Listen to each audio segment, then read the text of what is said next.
Hello and welcome to some more Star Citizen. The Intergalactic Aerospace Expo starts on the 22nd of November. So CIG want to get the latest Alpha 3.24.3 patch to live ASAP before then, so players can download it and it will take pressure and the load off for when the IAE starts. And obviously it's a free fly then, so loads of people are going to be trying it. So yeah, getting more people in and downloading before that is smart of them. As such, the latest PTU patch was a release candidate, actually the last couple. But CIG said in a recent little post, we are currently working on a new 3.24.3 build for release to the PTU early today. That patch has since been released.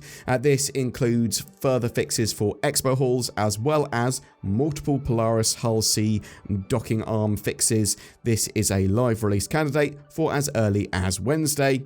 There are no new plans for a 4.0 build. Currently, the EPTE will stay down for 4.0 until the next publish of that is ready. CIG did do a little follow-up to this as well, saying they're holding back the 3.24.3 live release to include a fix for that docking issue that was affecting the Polaris and Hull C, which I believe has been mostly fixed now. And Phase 3 of the Save Stanton event won't be kicking off just yet. The Phase 3 of that dynamic event, which is currently on the live build, was supposed to go live on Tuesdays, but it appears they're waiting for 3.24.3 to go live, and then Phase 3 will also go live with that. With that in mind, actually, let's jump into the This Week in Star Citizen post, because it talks about that Save Stanton event, which you can get involved with all the way up until 4.0 is released. It is a one-time event. It is a narrative event. I say narrative, I mean it's a gameplay event, but there's a load of narrative involved in there. There's a load of trying to work out what is going on, but they're only going to be running this once, and there's some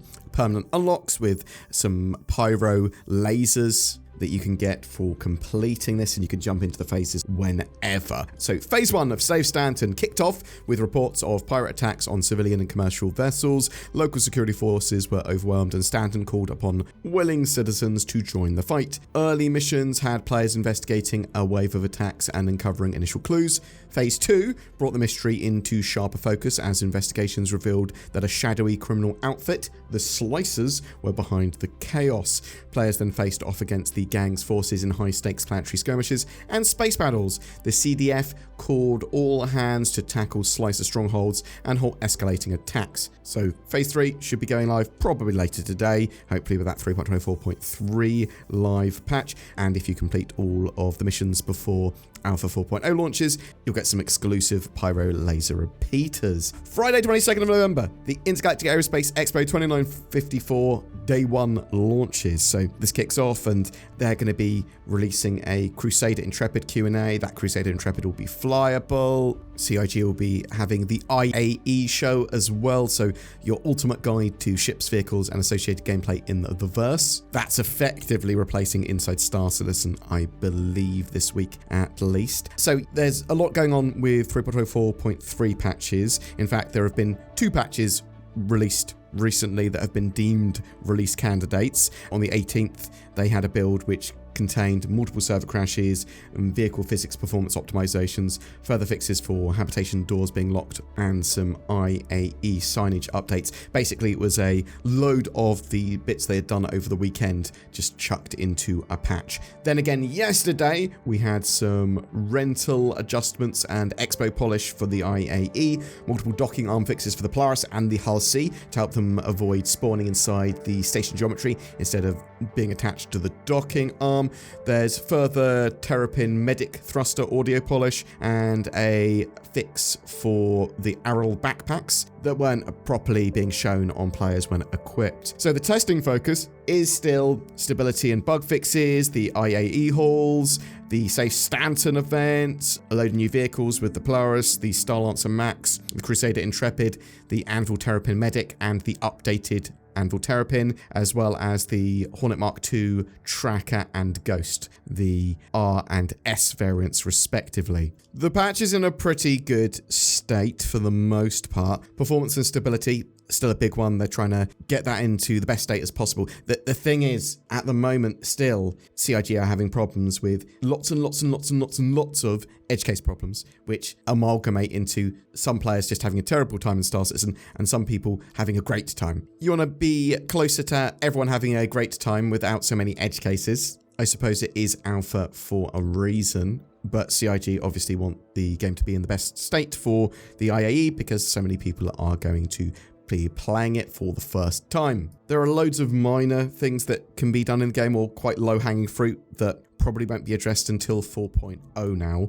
Lots of small ship-specific issues. There's lots of people complaining about tweaks that need to be made to the Star Lancer, for example, but that's nothing prohibitive to play. The Polaris hasn't got its captain's quarters. They're going to make it flyable, but they're going to go, this door's locked until the captain's quarters is ready. It is also possible we see some hotfixes and additional fixes going into this patch before it goes live, or with the live build even. There are a few known issues as well, the most egregious being party markers not being visible to other party members. But there are a variety of other ones, players clipping through ship's geometry when they respawn in a med bay, some issues with ships and rentals in the IAE hall, the Argo Atlas can't be destroyed at the moment still.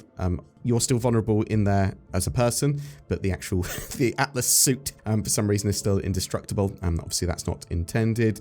You're unable to pull out components from their sockets. I think that might actually just be CIG waiting until they address that in 4.0, because I believe the plan is to put engineering in a 4.0.x patch. There's sometimes problems with transit and the trams, especially around Lawville, where they can rotate and crush people, chuck them out of bounds, things like that. But yeah, so on paper, and for me, 3.24.3 is looking really good as a patch. Have to see how it fares when it's deployed to live though, because you could have everything breaking or you could have it in a great state. Do have a few concerns with CIG layering quite so many events simultaneously, with the IAE with a free fly, with the Save Stanton event. There's also this IAE Academy as well, which is sort of like another little event for primarily new players to get some loot for completing tasks, but I believe anyone can try it out. And loads of new ships. So yeah, lots going on in Star Citizen. Hopefully it will all go well for the IAE, because CIG could really knock it out of the park with funding and a great event this time. We'll have to wait and see. I'm really interested to know what you think though. Have you been playing 3.24.3 on the PTU? What are you thinking of that patch? Are you looking forward to the IAE? Do you want to pick up anything in particular during that time, or rent anything? Or are you just looking forward to the Polaris? Oh, something else that's on offer that you might be interested in. Tobii eye trackers. They give native eye and head tracking support in Star Citizen. It's really, really high precision. I really love my Tobii eye tracker, as does Zin, I believe. Not my one, her own. It's great for some added immersion, from looking around your cockpit to helping with combat and aiming, potentially anyway. It depends on how you use it. Check out the links below for that. It's on offer, as is NordVPN. Okay, check that out as well. Clicking those links and buy those things helps out the channel.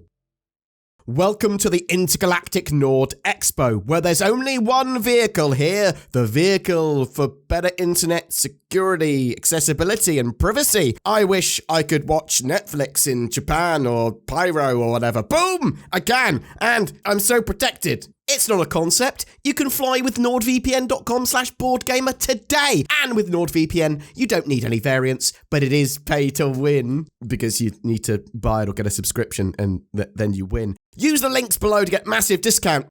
November is all about the Intergalactic Aerospace Expo. We've partnered with the Star Citizen organization Lunar Wolves for a massive giveaway. Commenting on any of my videos during the month gets you a chance to win one of 4 ships: a Zeus MR, an Ares Ion, a Drake Corsair, and even a Cutlass Black. All courtesy of those beautiful Lunar Wolves. But wait, there's more. Sign up to the Lunar Wolves recruitment page, link down below, for a chance to win an RSI Polaris with lifetime insurance. They're recruiting. You might be looking for an org. I'll chuck some further information and terms and conditions and stuff in the video description as well.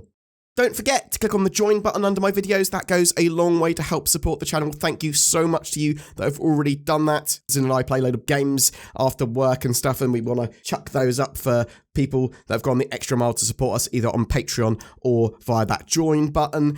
just remember to like and subscribe as well. Comment, ask us some stuff. Thank you so much for everyone that supported the channel, whether it be for a day or for the last several years, a decade. Oh my God, we've been doing this for so long. Thank you so much for watching. I hope you have a great November and Intergalactic Aerospace Expo.